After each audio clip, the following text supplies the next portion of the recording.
అదే RTV app వార్తల్ని క్షణాల్లో చదివే అవకాశం ఉంటుంది. ఒక న్యూస్ పేపర్, ఒక టెలివిజన్ ఛానల్ మీ చేతుల్లో ఎప్పుడూ ఉంటాయి.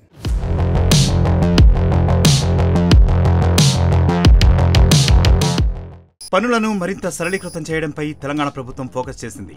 ప్రజలపై ఆర్థిక భారం పడకుండా స్థానిక సంస్థలు ఇతర శాఖల ఆదాయాన్ని పెంచే మార్గాలను అన్వేషిస్తోంది. ఇందుకు సంబంధించిన సాధ్యాసాధ్యాలను పరిశీలించాలని అధికారులను రేవంత్ రెడ్డి ఆదేశించారు. ఈ క్రమంలోనే పురపాలక ఇతర ప్రభుత్వ శాఖలు కసరత్తును షురూ చేశాయి. విద్యుత్ ఛార్జీలు, నల్లా బిల్లుల మాదిరే ఆస్తి పన్నును కూడా నెలవారీ వసూలు చేయడం, పన్ను విలువను వాస్తవీకరణ చేయడమే ముఖ్య ఉద్దేశమంటున్నారు.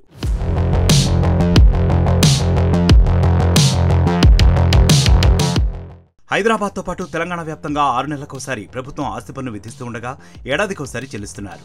పురపాలక శాఖ జీహెచ్ఎంసీ చట్టంలోని ఆ నిబంధనను సవరించి నెలకోసారి ఆస్తి పన్ను విధించాలనే ఆలోచనలో ఉంది ప్రభుత్వం. రోజువారీ చేపట్టే ఇంటింటి చెత్త సేకరణ రుసుము కొన్ని కాలనీలో 50 ఉండగా మరికొన్ని చోట్ల 100 నుంచి 150 వరకు ఉంది.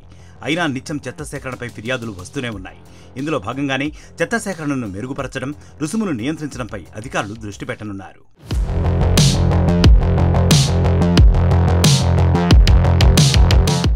మరోవైపు జీహెచ్ఎంసీకి పలు విభాగాల నుంచి ఆదాయం వస్తుంటుంది.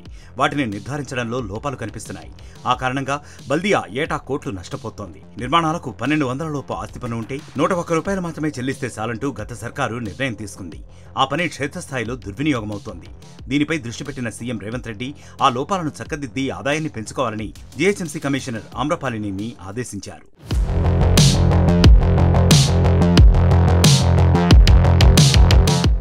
జలమండలి తాగునీటికి ప్రతి నెలా బిల్లు వసూలు చేస్తోంది. నెలకు 20,000 లీటర్ల తాగునీటిని ఉపయోగించుకునే ఇళ్లకు ఉచిత నీటి పథకాన్ని అమలు చేస్తోంది. విద్యుత్ శాఖ కరెంటు బిల్లును నెలవారీ వసూలు చేస్తోంది. నెలకు 200 యూనిట్ల లోపు వినియోగించుకుంటున్న ఇళ్లకు ఉచిత విద్యుత్ పథకం అమలవుతోంది. ఆస్తి పన్ను, నీటి రుసుముకు కూడా నిర్ణీత గడువు ఉండాలన్నారు సీఎం రేవంత్. ప్రభుత్వ సేవలు ఒకదానితో ఒకటి ముడిపెడి ఉండాలని, క్రమం తప్పకుండా పన్నులు, రుసుములు చెల్లించే వారిని ప్రోత్సహించాలన్నారు. వారికి బహుమతులు, ఆర్థిక సంవత్సరం చివరి నెలలో రాయితీ వంటి ప్రోత్సాహకాలు ఇవ్వాలన్నారు సీఎం.